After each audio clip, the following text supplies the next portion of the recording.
before we get to let too much time pass, I do want to ask if you're ready to talk about what happened that prompted you leaving Carbonation. So I'll tell you exactly what happened when I left Carbonation. Basically, he didn't hit me, but I was hit by Zoka, Efru, and Shiva did push me and nudge me and was getting up in my face as well. The reason why this happened is because they feel as if I was being disrespectful to him by giving him a face. The reason why I was giving him a face is because he told me that I was too friendly to the guests that come over. He said that I was um, a parasite that leeches on the people when they come and want to take their energy and all this other stuff when that wasn't even the case. Um, of course, when people come over, me being a socialite, a Gemini moon, I'm going to talk to them. I'm going to talk to them about knowledge, tell them about things that we're learning here at the cult, make them feel like they're comfortable because sometimes they act weird. The girl that happened to come over, her name was Fauna at the time, and she came over just to visit and she was dancing with me and dancing with the guides and doing everything. And I just got into a conversation with her talking about the natal chart and telling her what her energies and looking into things. And then I had told her, you know what, okay, we can do this later. I want you to go, have fun. I don't want to take you away from everybody. So basically he told me I was a parasite because I was too friendly with the guest that come over. And he said it wasn't the first time that happened. um, the guests that come over, I do sometimes feel special connections with some of them, but not like all of them. Like it's not, it wasn't a thing. That's what it is. I'm saying, like, and the reason why I made a face towards him is because I wanted to say something, but I was stopping myself from saying it because you don't want to argue back and forth with him. But I still got in trouble with it anyway. So, um, long story short, he said I was a parasite for wanting to socialize with the people that came over. And he was basically giving Zoka the go to hit me at any time.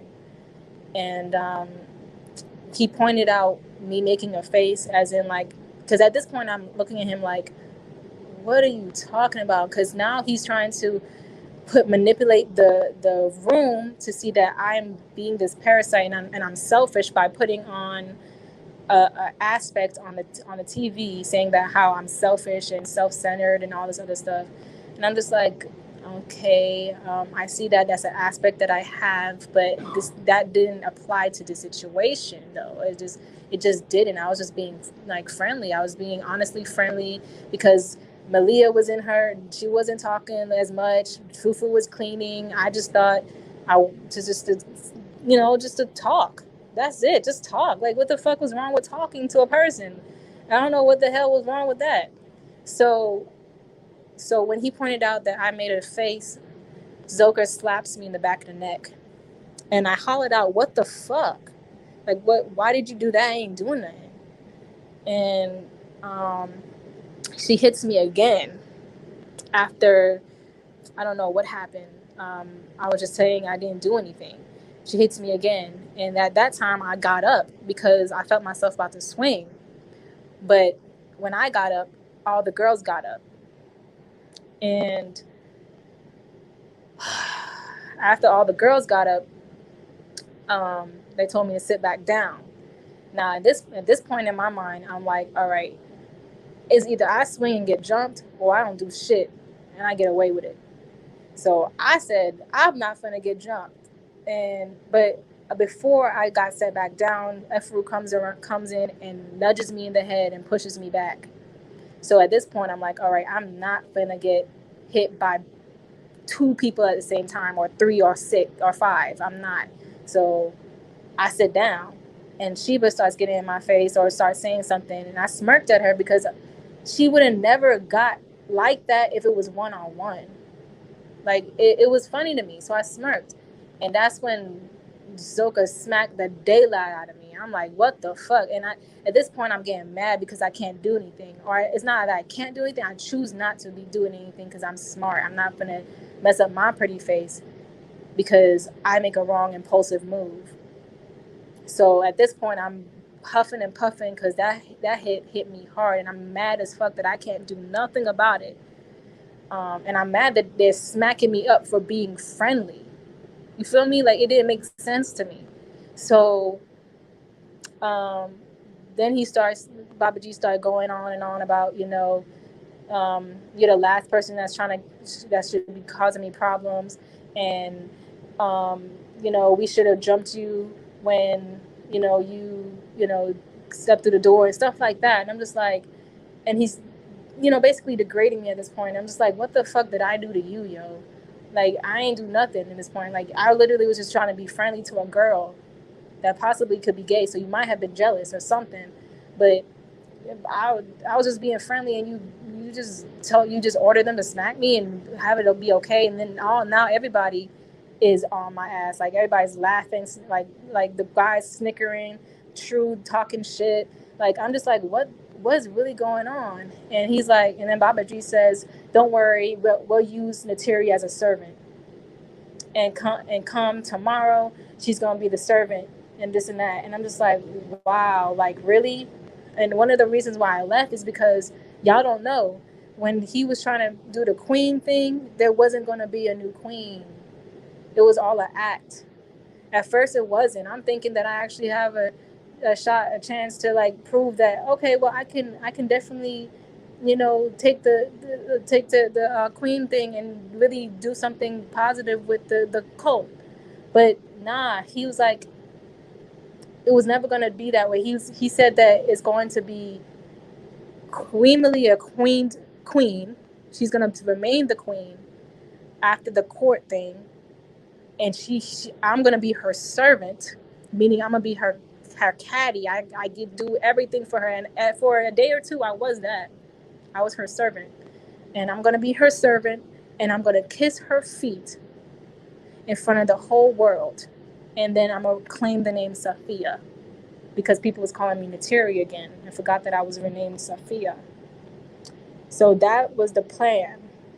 And I wasn't really always okay with it, but I tried to be okay with it because I tried to think of the bigger picture about how he's saying he's about to adorn Malia, and make her the queen, and show how a black woman should be treated, and, make her the face of carbonation. And I'm just like, all right, well, I can sacrifice, me really feeling like I could do it for her to take the shine. But in my heart, I didn't really feel like that's what I wanted to do, because he said, and you're going to be in the background. And when he said that, it triggered me, because I'm like, I'm not made to be in the background, yo. I know that about myself. I'm not made to be behind nobody. That and I shine really, really, really, really, really bright. He wanted me to dress her up every day, with the fashion that I got, all the clothes that I brought. He wanted me to do everything for her. Anything that she wanted, I was supposed to do for her. And when I really thought about it, after seeing that they didn't really respect me or cared for me at all, they just said, oh, you just bought the fashion, without even recognizing that that's not all I did. You know what I'm saying? I realized that they don't love me like I really love them, and I want to go. And so after some time of just sitting there, and everybody got up and left, and they told me just to sit there, and they're still treating me like shit at this point, talking to me like a dog. Baba G comes in, and he's like, are you okay? And I told him no. And he was like, you know what, just go pack your shit. Goes, just make it clean, make it simple, just make it, basically he's saying, don't make a fuss about it, just pack your shit and just get out. And usually when he says that, he expects people to be like, no, I want to stay. But I was just like, okay, I need my pink and my white suitcase, and that's all I need. So I told the people them, I told True I need my suitcases. I went upstairs and I started packing. I started packing items of clothing. The girls, which is Zoka and Sheba, were upstairs making me trying to feel bad for taking my stuff. She was like, oh, and Sheba's like, oh, and you taking all your shit back? You ain't shit. And they're at this point they're being little devils and demons trying to provoke me, and I'm just taking my breathers. I'm not responding to them at this point. I'm just like, all right, like I'm just gonna get up and go because I know what they're trying to do. I just gotta try to figure out how I'm gonna get out. I had $6 to my name in my bank account. I had to make sure I do something because I can't live in this environment no more. It's not healthy for me. I truly see their true feelings about me. They're jealous of me. They don't like me. I gotta get out. That's what mine was at. My mind was at. Um, I felt really excluded at that point. Like they didn't forgive me for anything I did. So basically, I was packing my stuff, and I asked Zoka if she can get my painting from the other room, which is Baba G's room. And she was like, no, you go get that shit yourself. And I was like, okay. So I got up sporadically, and they got up sporadically and got in my face. Like, watch how you move around here, ho. And I'm like, yo, I'm not doing nothing. I'm just about to get my painting. Like, leave me alone. They're like, no, you better watch how you move around here. And then Sheba pushes me. And I'm like, yo, don't touch me. Because at this point, I'm not doing nothing to them. I just got up sporadically to go get my stuff so I can get out. And then Zoka smacks me again. And I'm just like, yo, don't touch me. Because I'm not doing nothing to you guys. At this point, I'm getting mad because, oh my God, I swear if it was one-on-one, they would have never touched me. But it's like they want to like just they know that because they're in numbers that they can like take advantage of you. So I'm just like, okay, at this point I don't care, bro. Like just get out of my face. I'm trying to pack. And then Efru comes back upstairs and like shouts in my face, you better stop yelling. I don't want to hear you downstairs while you're still in Baba G room because you're going to basically say I'm gonna get fucked up if I don't, stay quiet. And then the guys have to come in and tell them to calm the fuck down because at this point Sheba is grabbing my art because I asked for my art that was in the shed, which I brought my whole art supplies and art, my whole canvases that was in my room because Baba G said he wanted all the art in the house. And then he said my art looked demonic and kept them in the shed. So I asked for the art to get out the shed. Sheba's grabbing my art and trying to toss them into my suitcase. And I'm like, what is wrong with you? Chill out. Like, I'm not doing nothing. At this point, I swear, I'm not doing nothing to nobody. I'm just trying to get my shit and go calmly. Because that's what Baba G said. And the guys even had to tell them to chill out. Like, yo, chill out. Like, just let her, do her thing. And I say one thing. I say, I'm not doing nothing to them. And he's like, and then Caliber says something about you and you provoking them. I'm like, I'm not even provoking them. They're just being bitches for no fucking reason, bro. They're being bitches. Literally, they're just being straight up demonic force bitches. And I'm just like, why? So at this point, I'm more hurt than angry because I ain't had time for it. So I pack up my stuff and I'm looking for an Uber at this point.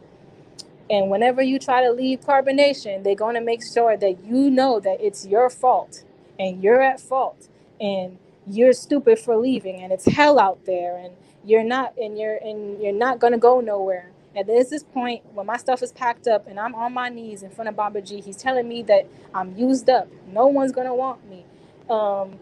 I've been passed around. I'm a pass around. All this demonic shit to my face. And I'm just taking it. And I'm sad at this point. I'm real sad because I really thought they liked me. And they didn't. They was just faking the whole time. So it's like, it was just making me feel like I'm stupid for even over loving or over giving. I gave my whole room. I sold my whole car. What the fuck else you want from me? I gave you my whole life, my whole wardrobe, thousands and thousands of dollars worth of clothing and shoes. I gave that all to the group, to the family, because I'm thinking like, yo, like, yeah, that this is it. Like this is my family. They didn't even appreciate none of that shit, and they still wearing it to this fucking day. So I'm at this point. I'm just like, I gotta go, and they can take all the shit. They can have it all. I'll start over with nothing because I know God got me. I know that God have my back, and I know I can. I'm so abundant. My spiritual mother, Oshun, oh, she don't play that shit. I'm an Abeji. I'm a twin daughter of Oshun. Like I'm not no just regular female. Like I can get this all back. So that's why I just gave it to them because I know that they need it more than I do. So I'm here with basically nothing at all. They cleaned out my whole room, and I sold my car, and I'm starting to fuck over. I feel like you were seriously abused there. At no point did you think to, so you loved them that much that at no point did you feel like you wanted to call the police? Was it fear? What was it that held you back from calling protection? So when I after I was done listening to what they had to say about me downstairs, and they were just saying I'm dumb, I'm stupid, and I'm actually agreeing with them at this point because I just felt like I was hurt, and I just wanted to go. At this point, I'm like, okay, yeah, you're right. Um, like I don't know, I'm just gonna just go and all this other stuff. Then he's saying you're a stupid bitch. Um, I actually feel sad for you. I feel bad for you. You're not going nowhere. Just don't go nowhere. I'm like, nah, I want to leave now. And he's like, okay, well, you know, are you calling your Uber or whatever? I'm doing that right. I told them I'm doing that right now. And basically, I was just like trying to not let them tell me to stay. Because even Aya said, oh, stop being self pity and just do the work. I'm like, nah, I don't want to be here no more. Like that shit is dead. It's done. I don't want to be here no more. Even though I truly in my heart I wanted to stay with the group and the family, I couldn't respect any of their tactics and how we did things anymore. Like, even what we did with Malia wasn't right. Like I couldn't deal with it. I couldn't do it no more. So um, I call my Uber. I call up a friend. Actually, I text a friend, and she said that I can stay at her um, place or whatever, art studio for the night, and then I can sleep on her couch in the art studio. All I need to do is get a ride there. She offered me a ride there. She called me up a Uber. I had to Uber over to a CVS or a nearby CVS first for them to pick me up at the CVS. I had $6. The Uber was $4, so I got the Uber, and I started to make my exit. And the girls are snatching a charger, my nigga, a charger out of my hand, saying, "Oh, is that your charger? Did you came with this charger?" I said, "No, I didn't come with this one, but I came with a charger, and I can't find it because people have been using it. I don't know where it is at." So they snatched the charger out my hand. I'm like, "Did Baba G tell you to do this?" So I was gonna go upstairs to go to Baba G. Queen Malia comes out and tells me to go back downstairs, and I'm just like, Baba G would have never treated me like this. Y'all bitches just jealous. I'm just thinking that in my mind. Like, so I just started going at this point. I didn't make no problem. I ain't cause no issue. I ain't cussed them out. Nothing. I just said, I'm going. And I'm rolling my shit out the door at this point with my shoes off. And I'm getting to the car. And that's when they said, Baba G is calling you. God is calling you. Will you answer the call? So I go back inside. I go back inside to tell him bye. And I hug him and he says, I love you. And I said, I love you too. And that's when he started taking me into the other room. And I said, no, stop. Like, I really got to go at this point. Like, then my Uber's outside. So he takes me into the other room and I start crying in his arms. Because I don't know, I just was emotional. Everything was just like, piling up on me. The Uber done left me, so I felt like I was trapped there again. And I was like, oh my God, like I just missed the Uber. Like, and he's telling me, I'm not gonna let you go. You know, you're my bitch. You're my problem. Him like, you're gonna have to let me go. I'm telling him, you're gonna have to let me go. He's like, you think I can't let you go? And at this point, I'm looking at him in the eyes, and me being dumb, I got manipulated back in. Literally, like I couldn't resist him in that moment. In that moment, I was really vulnerable, and he knew exactly what to say to me, to help have me stay there, with him. And yeah, we did make love in that moment. I didn't want to like resist him. I didn't want to like, because any of that, because it was just like, if I felt like if I was gonna resist him and I already had done left the Uber done left, and my friend is calling me like back to back to back, asking me if I'm okay, and I'm just like being a stupid ass, like letting him manipulate me back into the situation and allowing him to have sex with me. So at this point, I'm just like, oh my God, I'm stupid as fuck because I'm a sucker for fucking love. Like, he knows exactly what to do to get me back. And at this point, in my mind, afterwards, I'm telling him I still want to go. And he's like, shut up. You my bitch. Like, you're not going nowhere. You're my property. Just hurry up and get over that shit and let's go. Like, you wasting time. And I'm like, okay, I'm going to take a shower. And he's like, okay. So he leaves the room. And while I'm in the shower, I'm texting my friend. I'm like, at this point, I'm going to have to sneak out because I was weak in that moment. I was weak, and he knows exactly what to say to, just get me back in. I missed my Uber. I missed my shot of going. Um, and I'm going to have to get out because he's not letting me go. He told me that he's not letting me go anywhere. So I'm gonna have to just go. So I um, I asked her for $11 for Uber, um, to the nearest something somewhere, and that's what happened after that. And then afterwards, uh, a lady that has been like really, supporting me throughout the years, I had messaged her. I didn't have to say anything. She just knew what to do. Like all I said was hi, Miss Anita, and she just sent me $50 out of nowhere. Boom! I was able to, with that $50, I was able to Uber to the nearest Waffle House, get something to eat. That same rising, the next rising, and Uber to the studio that I was sleeping in, and that was that. Um, I had to sneak out in the rising when everybody was sleeping, and I prayed to God that nobody woke up. The only person that was up was Zoka, and she was in the shower. So I took the opportunity to go because I knew that if I would have stayed, more humiliation, more embarrassment, more of what happened that night would have happened more if I stayed there. So that's the story.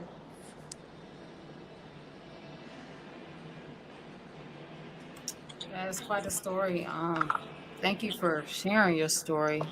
Did they reach out to you after you had left? Did he try to contact you? No, I changed my number afterwards, and I deleted my Instagram so I can, not have to get in contact with them. But they didn't even try to do anything. They couldn't get in contact with me, and if they, I don't even think they tried, honestly. Do you realize that what he did to you before you left was do you think that it was truly love making or making love to you, or do you feel that it was, that it was coercion, which is pretty much one step down from, you know, sexual abuse? No, I know that it wasn't love because it just felt fake. It just felt like he was acting and just to keep me, like I'm just some kind of trophy to keep and not, share with the world. It's just I'm just something to just collect dust on the shelf. And I felt stupid. I felt real dumb because I'm supposed to be this strong ass woman, but I fell right back into it, you know. So yeah, I know it wasn't. I know it wasn't real. I knew that he was like just having sex to me for just to have sex with me so I can stay, thinking all I needed was dick, and that wasn't it. I What I wanted was love, real genuine true love from him and the family, forgiveness, and I didn't even get that. So I just wanted to leave at that point. I just wanted to go.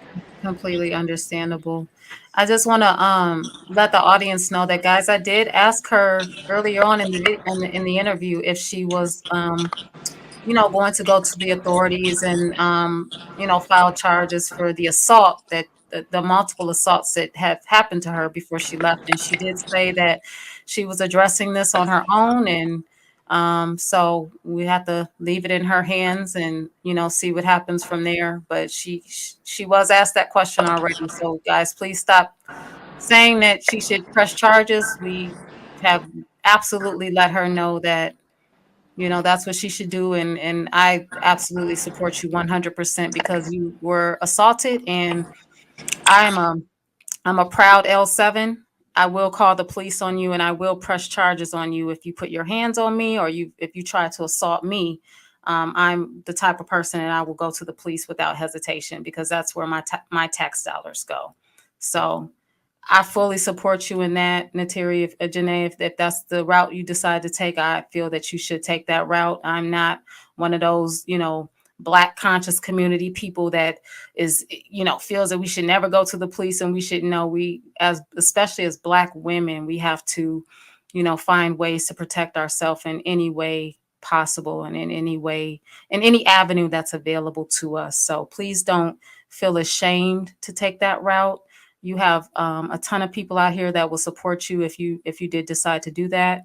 You have every right to do that. You have suffered a lot of abuse. A lot of the women there are still suffering a lot of abuse. And it's just really unfortunate that, we have this mindset in our community that, you know, yeah, the police do fucked up things to us as a whole, but we should also hold the police accountable as well to protect us when those instances occur.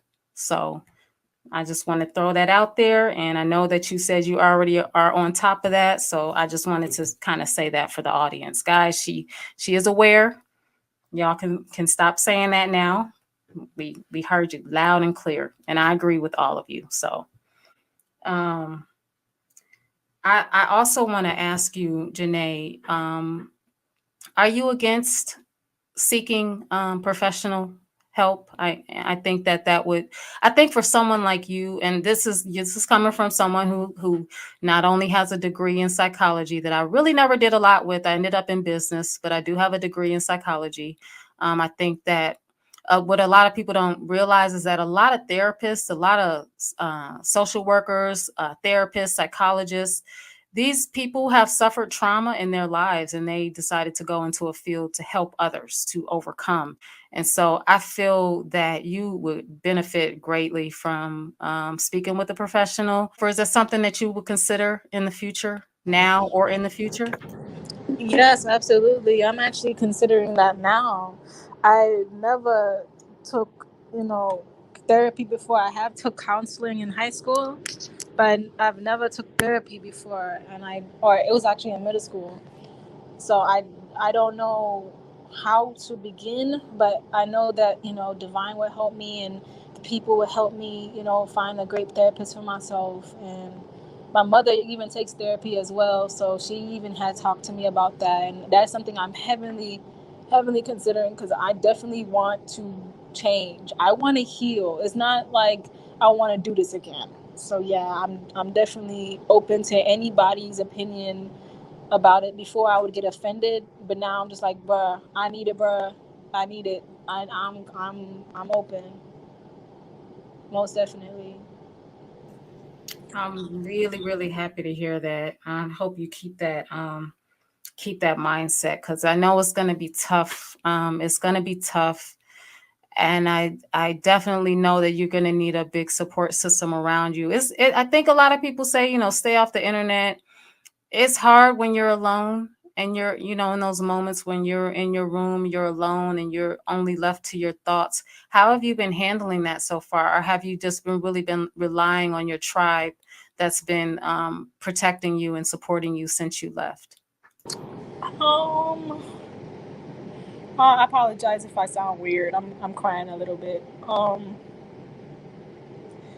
I just been like, you know, by myself doing certain things. Divine have been definitely helping me. I've been talking to her every day. God bless her soul.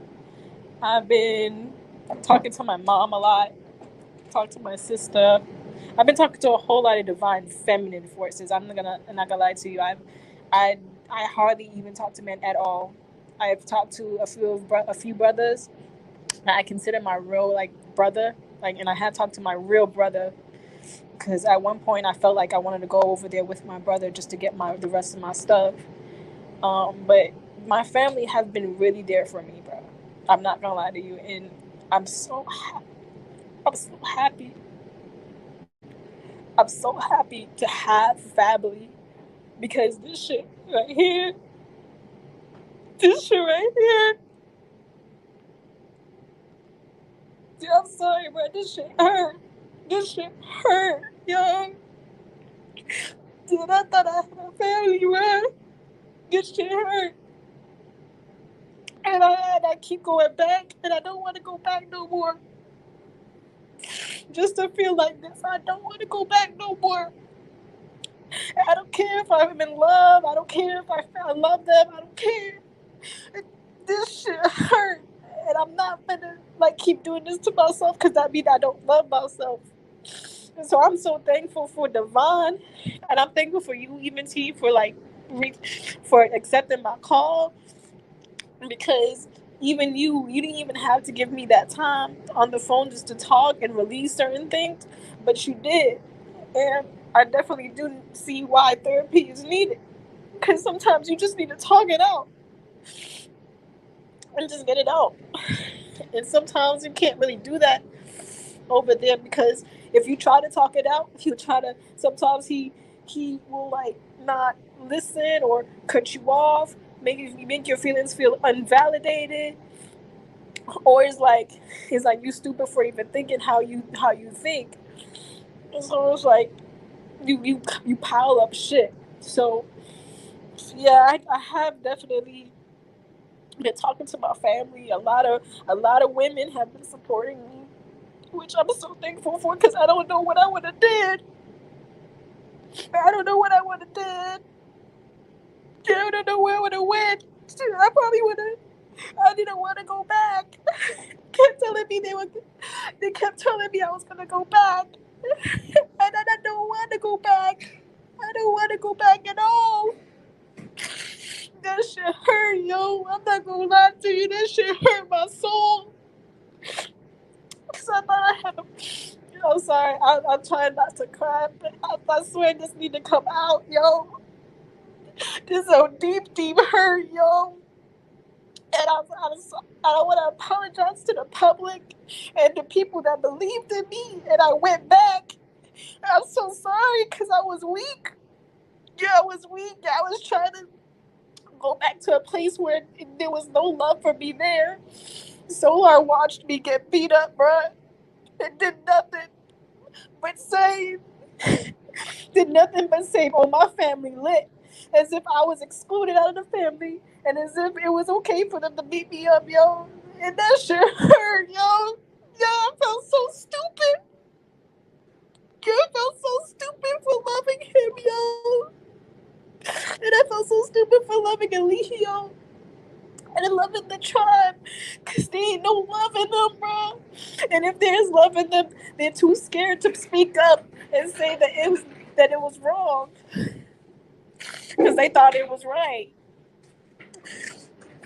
And I'm sorry for crying. I'm Don't so be sorry. sorry. Crying, that's there's strength in tears. It is actually, you're actually releasing. There's a powerful spiritual release there, and there's nothing wrong with it. It's not a sign of weakness. I used to think that myself, like crying is weak, but it's not. You're standing in your strength right now, and I do feel that the members that are still there, they know damn well deep in their hearts that it's wrong what they're seeing, what they're witnessing, and what they're taking part in. Because you, even when you were there, you knew it was wrong. You said that. You said that some of the things that you saw, you were just like, this is wrong. Kite said the same thing. This is wrong. But it's kind of like a herd mentality. It's a cult mentality where you don't want to stand out, because when you're a part of a cult, that's the point, is to be like everybody else. And so when you do have those moments where the cult leader is treating you differently than everybody else, treating you a little bit better, you feel special, but it's all a facade. It's all fake. Nature Boy Eligio only loves himself.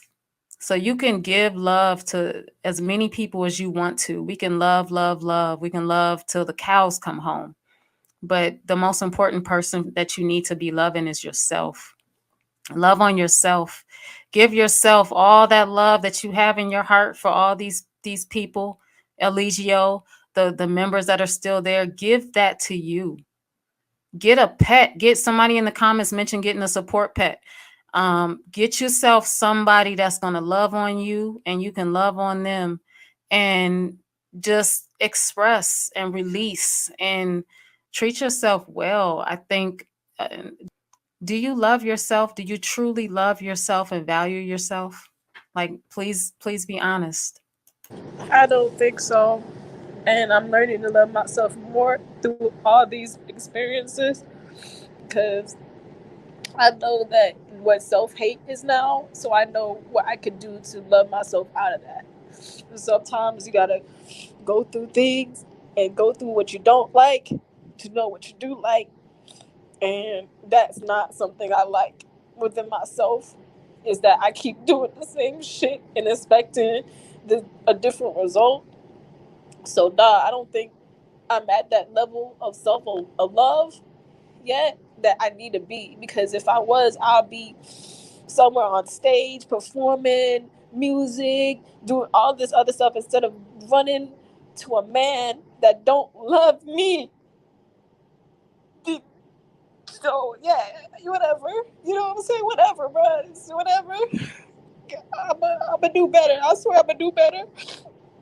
And I'm gonna get over it. It's gonna be a new day.